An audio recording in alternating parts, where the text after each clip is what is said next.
Peatlands are often thought of as wastelands, but they are unique ecosystems, breeding habitats for birds and plants, our last wilderness.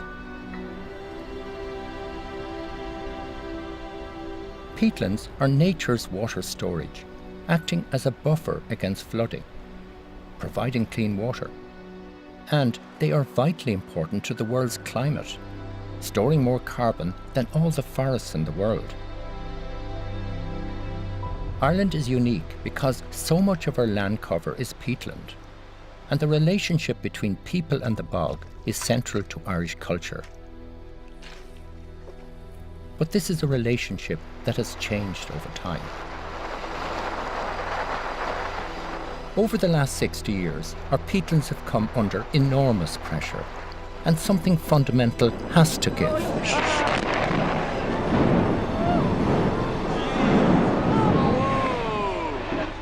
So how do we think about our peatlands in the 21st century?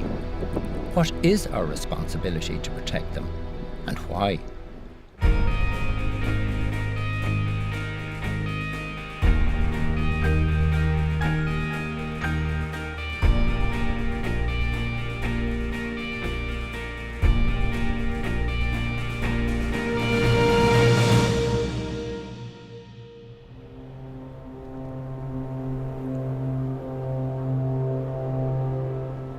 This is a wild area of County Mayo.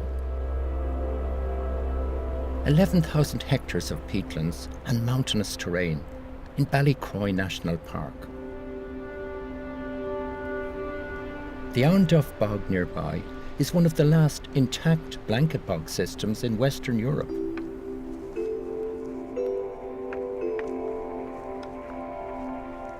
Many locals here still use turf for their winter fuel supplies, utilising turbary rights as they have for generations. Michael. Duncan, you're very welcome. Pleased to meet you. How are you? What a wonderful place. Wow. Thank you very much. Yeah, it's nice on a nice day. Absolutely. Could be rough on a bad day. Michael cuts his own turf by hand for his family's winter fuel needs. So where's the bog? The bog is just down this way. Just beside you? Just beside the house. So Wow. only So you just have to go next door? just next door. No one in this community lives far from the bog, and many are dependent on it to heat their homes. So when did you cut all of this here, Michael? This was cut last March and April. Right. And I noticed that there's some of the turf still out there. Some of the stuff is still out there. The lower down stuff dries quicker, so I cut that later on in the summertime. We seem to be getting our summers earlier in the year now, and we seem to be getting a lot more rain, where traditionally we would have a summer. So it's getting harder to cut turf. It's getting harder. If you don't cut it early, you won't save it the last number of years. Yeah. There are very few people left in Ireland cutting turf by hand like this. I spent many spring and summer days as a child cutting turf with my father, and this is bringing me right back. Okay, so what I'm going to do first is nick the bog, which is breaking the piece of the bog that I'm going to cut away from the main blanket of bog, so I can dig into it. And that's the kind of straight line now that you've got all the way along the bog there, That's the straight line. Yeah, yes. yeah, absolutely. Well, the older people were very fussy that you kept the bog straight. Absolutely. And they'd go very mad with you if you went underneath it. You're doing a good job there. Nicely done. Thank you. I'm not going to be neat like you are now, I'll tell you that. Not so bother. Yeah, they look large and big, but they'll only be a third of the size of them by the time they dry out. Do you want me to take over and have a go? Yeah, not so bother. Okay. Lovely. Okay. Now, I'll probably make a mess of this, No, Michael. you're fine. Haven't done this for a long time. So we'll let you work away. Now, my father was very good at this. As the old people would say, the bog is in you. It's amazing. You feel like cutting your way through history here. Yeah. You know, when you think. And as we go deeper down, we're getting closer to the Ice Age. We're getting close to the Ice Age. 15,000 years ago when that Ice Age passed, you know.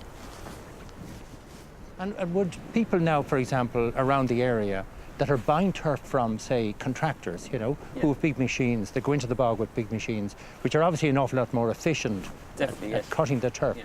But would they understand the damage that's being done? No, well, ordinary people just want to get a product to burn in the fires to keep them warm for the winter. They wouldn't have an idea about what the effect on the bogs the machines would have and whatnot. Right, yeah. So, in other words, there isn't enough information getting to There's not enough information out there, no. And the way the information that's been portrayed to people out there, it's been done wrong too, in my opinion. A lot of people would feel that Europe are dictating to people, you can't do this, you can't do that. Like, nobody should be put out. Things are tight, especially here in the west of Ireland, northwest Mayo especially. People are just getting by as they are.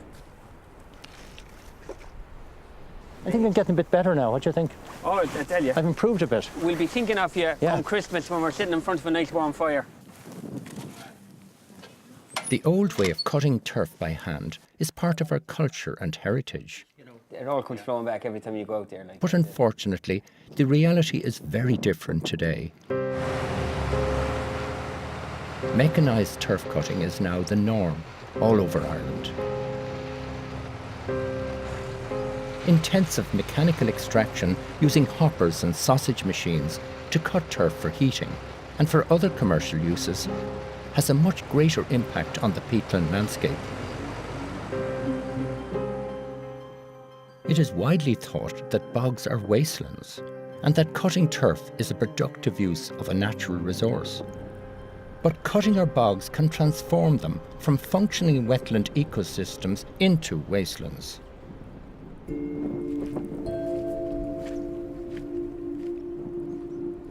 Up the road from Michael's house, this turf has been cut using a sausage machine, and you can immediately see the damage it does. These deep trenches drain the bog, and one of the most obvious results is the brown water that we can see draining into nearby waterways. Ironically, communities living near peatlands may be contributing to poisoning their very own water supplies. All of the water that we saw draining from the bogs has entered this river, and it has turned it a yellowy brown.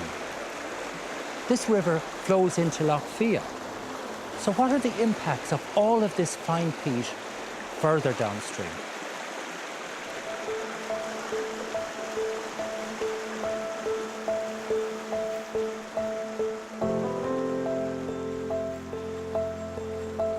Dr. Eleanor Jennings is working with a team assessing the impacts of carbon discharging from peatlands into rivers and lakes in the Burrishrule catchment on Lough Fia.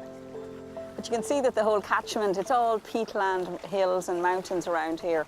Yeah. And of course, one of the problems is going to be when you have peatland, you get brown water, and the lake is typically a brown coloured water. So this is a wonderful, beautiful lake, and the water quality in this river catchment must be very good otherwise, wouldn't it? It is still good quality water. Yeah, But if we're treating drinking water, we always have to disinfect it, to actually put some chlorine in there so that you're breaking down any bacteria that might be a problem. But on the one hand, you're putting chlorine in, and on the other hand, you're actually going to have all this organic matter. The two of them can react together, and that can produce what we call trihalomethanes, or THMs. And then this new compound is possibly carcinogenic. And so for that reason, there are standards that all water companies and water schemes have to meet for their THM levels. And it's something that is an ongoing concern in Ireland, particularly in areas where you have beautiful peatlands like this. And they're potentially carcinogenic. Yes, right? they are, yeah. And are those levels in Ireland, you know, with so much peatland in Ireland, are they high in certain areas? They're definitely high in certain areas, and we still have breaches of it. So it's an ongoing challenge for people who are looking after drinking water in Ireland. But it's a challenge we'll have to meet. We just have to meet. Over 400,000 people in Ireland are exposed to THM levels in breach of EU regulation limits. Long-term exposure has been linked to an increased risk of cancer.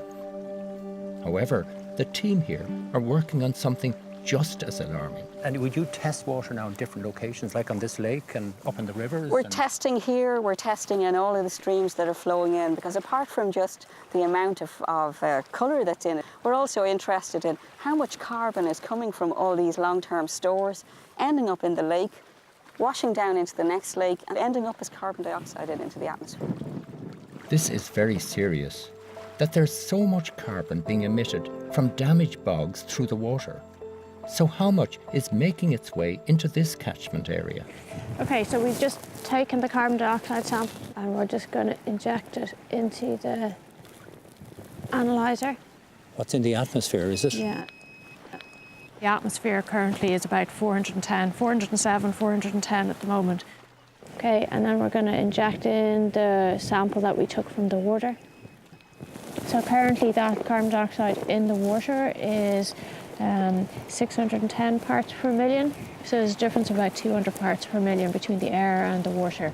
So that would tell us that the lake is a carbon source from the 600. water to the air. Right, Yeah. because the difference is really huge. Yeah. 600 parts per million. Yeah. And that's over the whole of this lake. Yeah. Coming And off that. over the surface of all the water bodies in this catchment. But obviously anything that accelerates the destabilisation of our peatlands means that more is coming off the peatlands, more is coming into the lakes. The carbon cycle of the lakes has been changed. Yeah. So it's a vicious circle, really, Yeah. isn't it? Yeah, yeah. So it's quite serious. Yeah. Peatlands play a crucial role in the carbon cycle of our planet, in ways that we're just beginning to understand. The building blocks of the peatlands are these sphagnum mosses.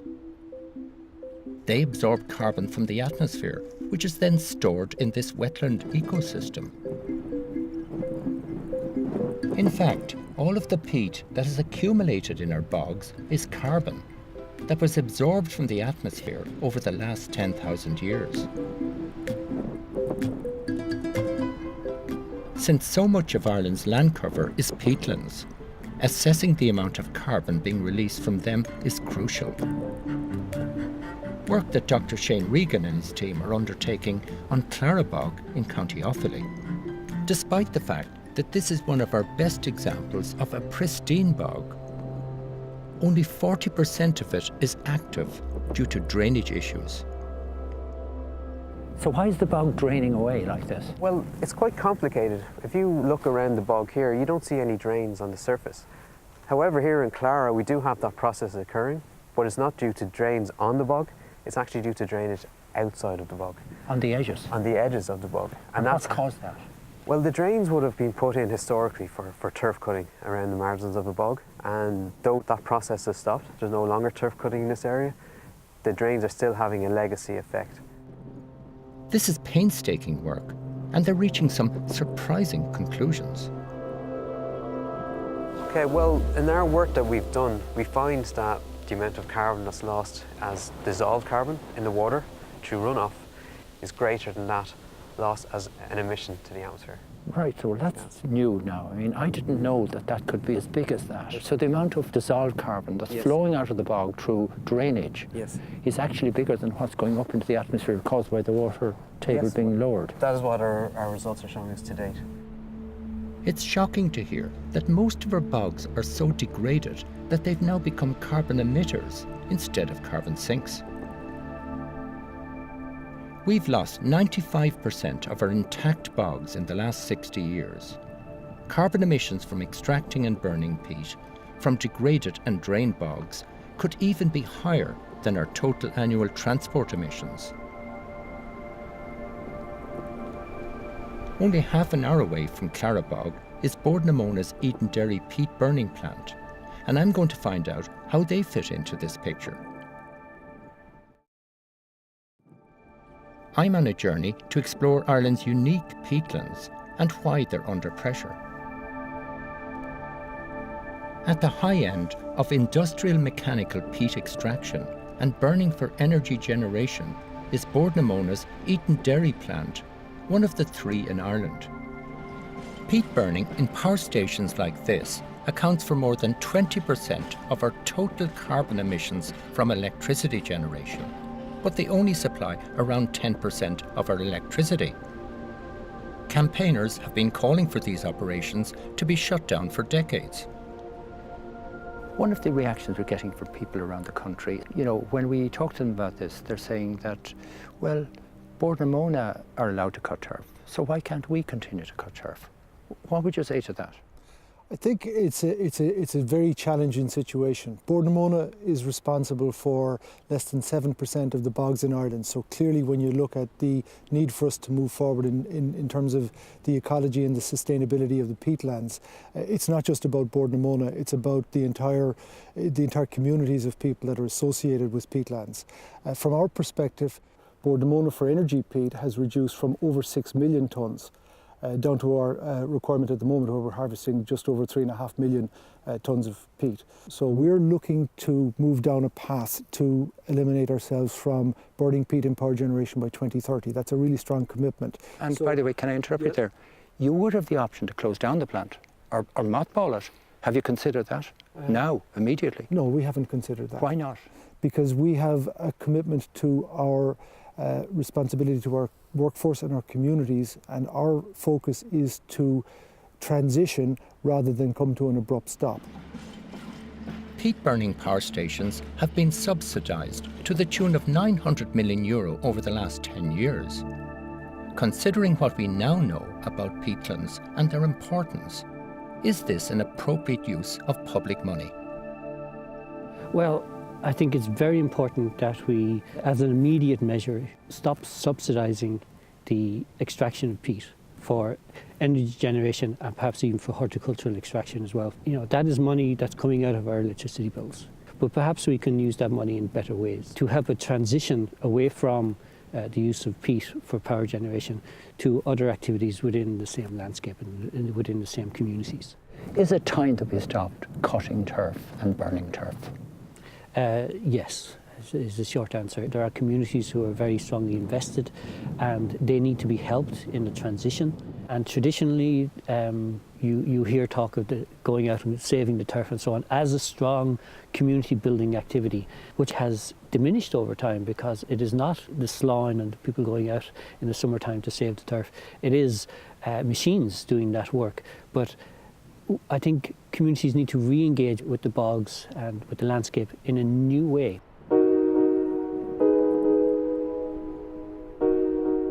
So how do we transform the way we think about our bogs for our communities, our environment, but also our economy? Recently, a private water company, Northern Ireland Water, has realised that it's economically viable to restore the bog in their catchment area. They've joined forces with the Northern Ireland Environment Agency and the Royal Society for the Protection of Birds on a large restoration project at the Garran Plateau Blanket Bog in Antrim. There's a project taking place here to sustainably manage this place. And behind us here we can see in the distance we have a reservoir which is supplying the local people in the local area. And what's happening over the course of the next number of years is that this blanket bog will start to become more sustainably managed through a system of drain blocking. Sustainable grazing means that the bog's functioning just as it should be, both for the provision of drinking water but also as that home for nature. Right. Now, I see some water here. Is this already part of the project here? It is. So the drain blocking exercise here is really to ensure that the water doesn't run off too quickly off the bog. That's a very important point. If it runs off too quickly, the water that gets into the reservoir behind us becomes a deep brown peaty colour. It's very costly then to treat that. So slowing the water flow down, creating the pools as opposed to drains, means that you've got lots of little pools across this system. So where we have had drains in the past, we now have pools. We now have pools full of life. We now have sphagnum moving in, and we have the bog forming around the edges of those pools. So the whole thing's functioning, and it's slowing that flow rate, that water flow rate right down. So that by the time it gets to the reservoir, it should be in much better condition. This was one drain running all the way down here, and now you've got all these deep pools formed. Right. And when you get the peat holding the water back, you get the sphagnum starting to move in. Right. You've got So this is an example of it here, yeah? Yeah, you can see some sphagnum moving in. Yeah, okay. Just along the very edges, up along here. Right. It's just starting to come look through. at here. This is all sphagnum here, isn't it? See this here? Yeah. Yep, the sphagnum's starting to come through. We're standing on sphagnum here at the moment. There, Yep. And if you squeeze that now, Yep. it's full of water. That's right. And that's the important thing. That's what it's all about. Further down, you can see evidence of drainage ditches dug for forestry. You can tell just by looking at them that they're having a negative impact on water quality. So the drain there, and we've taken some water samples from it. it's really discoloured. So when the water flows quickly through the peat, loose material, this organic material is dislodged into the water and it is released as dissolved organic carbon. That's really And you brown. can really see, you can really see the colour of it. So can't this you? is like a degraded bog then? Yes, exactly, yeah. And this is really fine particulates? Yeah, is so it? fine. So even if Dissolved? you filtered that, I mean, it's still going to be brown. Right. So, and then whenever obviously they have to treat the water when it's going into the reservoir, it's so costly to treat. Really? Yeah, absolutely. And then probably it needs more chlorine when you actually... Exactly, and then obviously you've got, you know, your byproducts which are toxic. Right. So this is really damaged bog, isn't it, from drainage? Yeah, yeah. Yeah. So what else have we got here? So we've also taken samples from active bog. So you can see here that it's really good condition. You know, it's quite clear compared to that brown one. We've taken that from an intact area, so it's been left untouched. It's in good condition. So when I look at this one now, that's a massive They're difference. completely different, aren't they? Really huge. And I suppose all of that sediment, that peat that settled on the bottom, if I turn this up and just shake it around, look at the difference. Yeah, it's almost black, isn't it? It's really absolutely incredible. Whereas- Yeah. So this is what it's so happens clear. when we damage the bogs with drainage. And Yeah. that's what's flowing into our rivers and doing all the damage and affecting our water quality. Yeah. And you've a third sample here. Yeah, so now we've got a sample that was taken from the restored area. So whenever we blocked the drains, we took some water samples, and as you can see here, it's actually in quite good condition. Well, there's a much less, and the colour is Yeah, certainly it's a huge difference in the more colour. in line with the active sample, Yeah, isn't it? so there's not much difference there at all between the two. It's definitely getting there, isn't it? Yeah, absolutely. So that shows then that That it's working. the damming up of these Yeah. drains is really working. Yeah, exactly. The reservoir next to the peatlands and the water treatment plant provides water for around 14,000 homes in the area. Since we did this project almost 4 years ago, we found that there's less peaks and troughs. And particularly in flood events, the water quality is much better, because in flood events previously, you used to get really highly coloured and a lot of sediment and peat in the water, but you no longer get that, and it's much easier to treat. You've seen a big improvement. We have. I wasn't expecting the improvement for a long term. I was expecting sort of 10, 15 years return on this. But we have seen improvement quite soon. In the 4 years since it was done, we've seen improvement each year. So the improvement has come much sooner than we had anticipated. And does that mean now that you've put less chlorine into the water by doing this? Whenever the totally organic carbon content is reduced in the water, it results in less chemicals used, and as a result of that, we have lower chlorine dosage going out from the plant. So we no longer have a THM problem in the plant, and the water quality is going out at a very high standard.